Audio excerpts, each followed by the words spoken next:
November 1947లో stand still agreement అని జరిగింది భారత ప్రభుత్వానికి నిజాం నవాబ్కి. యథాతథ ఒడంబడిక అని, అంటే భారత ప్రభుత్వానికి లోబడి ఉండాలి, భారత ప్రభుత్వపు సార్వభౌమాధికారాన్ని అంగీకరించాలి, సొంత రక్షణ సార్వభౌమాధికారం ఉండకూడదు, యథాతథ ఒడంబడికలోని సూత్రాలు ఉండకూడదు, భారత ప్రభుత్వానికి తెలియకుండా ఏ విదేశంతో కూడా రక్షణ సైనిక ఒప్పందాలు పెట్టుకోకూడదు అని నిబంధనలు. కానీ మనోడు 47 నవంబర్లో జరిగింది ఇది స్టాండ్ స్టిల్ అగ్రిమెంట్. 1947 నవంబర్లో జరిగింది.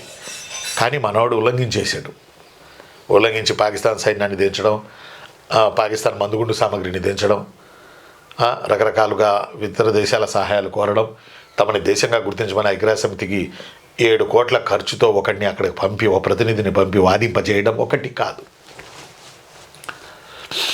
అందువల్ల వల్లభాయ్ పటేల్ నాయకత్వంలో ఆపరేషన్ పోలో అని పెట్టి చివరికి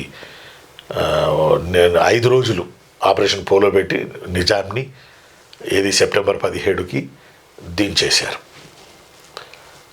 ఫలితంగా హైదరాబాద్ సంస్థానం ఇండియన్ యూనియన్లో కలిసిపోయింది.